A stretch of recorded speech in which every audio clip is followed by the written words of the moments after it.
C'est un chef d'orchestre, et c'est sa première qualité qu'on attend de cette personne, puisque on parle de sujets transverses. J'ai dit que les données maintenant c'est un actif qui était indépendant des systèmes, parce que ça devient une donnée, un bien commun. Et donc là, on se retrouve à orchestrer des acteurs juridiques, des acteurs, comme a dit Pierre, du marketing, des acteurs de la sécurité, du RSSI, etc. Et il faut aligner tout le monde sur cette réglementation. Et puis la réglementation au-delà de ça, ce qu'on peut faire en termes de confiance, en termes de valorisation. Donc aligner tout le monde qui, jusqu'à présent, ne se parlait pas forcément, ou qui se regardait en chien de faïence quand il y avait une problématique un peu commune, transverse à traiter. Et donc là, il faut que tout le monde joue la même partition, c'est la partition RGPD, donc c'est un chef d'orchestre. Et l'importance qu'il doit avoir, c'est, on va remettre en avant la capacité à faire dialoguer les gens, faciliter le dialogue entre les gens. Parce que moi, je suis content d'entendre ce que j'ai eu du mal, par exemple, sur l'exercice qui vient d'être évoqué sur l'aspect géographique, impact géographique dans des systèmes de stockage qui doivent être géolocalisés à un bon endroit. Pour la Suisse, par exemple, on sait qu'il faut que certaines données soient géophysiquement localisées au siège social, sur des données RH, sur les locaux. Et il faut aligner tout le monde entre des dimensions juridiques, peut-être abscons pour un informaticien ou pour quelqu'un qui va s'occuper de logistique, jusqu'à descendre dans les aspects géographiques. Donc il faut aligner tout le monde. Si on n'est pas aligné, ça ne marche pas. Donc moi, c'est la notion de chef d'orchestre que je mets en avant, et qui dit chef d'orchestre, aussi avoir une partition, une vision d'ensemble, un architecte d'ensemble, pour bien traiter le RGPD. Pour compléter ce que dit Joël, je l'ai évoqué tout à l'heure, c'est un rôle très spécifique dans l'entreprise, avec une position, une posture très particulière pour le DPO qui sera nommé.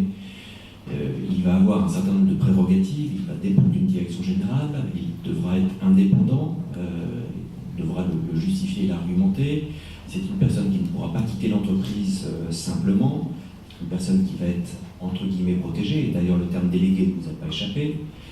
Donc c'est pas une personne qu'on va aller chercher dans le couloir en lui donnant la bonne nouvelle de sa nomination. Je pense que le vrai conseil et l'accompagnement que peut avoir le manager de transition dans sa phase de build et d'accompagnement de conformité sur cette première étape va être de sensibiliser la RH, la direction générale sur cet aspect très particulier du DPO.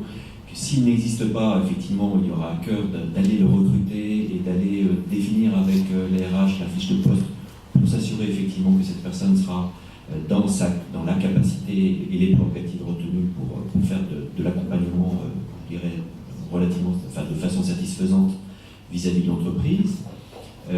Et ça, c'est un travail que peut faire le manager, que ne fera pas, pour répondre à ta question Bernard, un cabinet de conseil qui va simplement intervenir et qui n'aura pas ce rôle d'accompagnement et puis de transmission du DPO lorsqu'il sera dans sa version plus mûre et dans la version du run.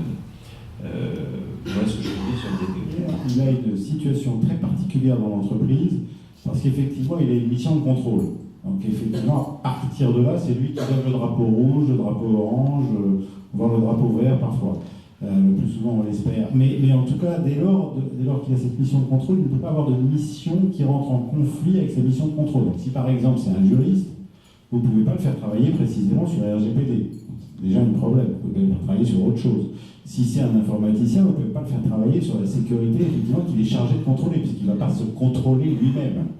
Donc c'est déjà une problématique considérable en soi, le choix du DPO. Donc, non seulement c'est pas simple de le choisir dans ses effectifs, parce qu'effectivement, comment va-t-on déterminer sa zone de compétence par rapport au conflit potentiel qu'il peut avoir, mais effectivement, il faudra faire très attention à choisir une personne qui matche bien avec la présidence et qui ne soit pas un frein systématique, parce qu'en plus, c'est très compliqué de s'en débarrasser. Parce que le type, il pourra toujours dire, à raison, finalement, vous mettez un terme à mes fonctions parce que je n'ai fait qu'exercer de manière zélée mes fonctions en vous alertant et ça ne vous a pas plu.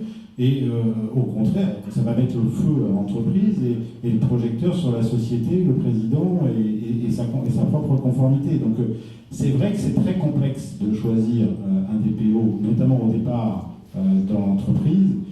Moi, j'aurais plutôt tendance au départ à essayer de conseiller les clients à choisir quelqu'un d'extérieur, sur des missions externes, pour voir, pour tester la façon dont ça a fonctionné. Parce qu'il faut vraiment quelqu'un de grande confiance, de grande confiance. C'est pas simple du tout. Ce qui veut dire que s'il y a une difficulté dont on parlait tout à l'heure, la notion d'alerte, si l'entreprise ne veut pas... Oui, il a un devoir d'alerte auprès des autorités. Il a un devoir d'alerte, donc votre salarié va... Est-ce qu'il y a un délai comme dans la non, il n'y a pas de délai. Si jamais l'entreprise ne répond pas, on peut alors aller à l'extérieur? Non, il n'y a pas un délai pour... Je viens vous voir, moi je suis Desplos, je veux voir vous, directeur général, vous ne voulez pas que l'alerte soit lancée. Ah, oui, oui. Est-ce qu'il y a un délai qui fait que, alors j'ai le droit, moi, d'aller à l'extérieur? Non, il n'y a pas de délai, mais simplement le DPO, c'est dans ses obligations personnelles et pénales, à ce moment-là. Il y a une responsabilité pénale. Oui, il y a une responsabilité, si jamais effectivement l'entreprise ne fait pas, d'aller voir effectivement l'autorité pour la mettre en garde effectivement contre les failles, par exemple de sécurité qui ne sont pas respectées ou la non-conformité de l'entreprise. Donc c'est quand même très lourd effectivement de se dire qu'on va salarier quelqu'un qui a pour mission de vous contrôler, voire de vous dénoncer. Donc c'est pas toujours très évident à gérer tout ça.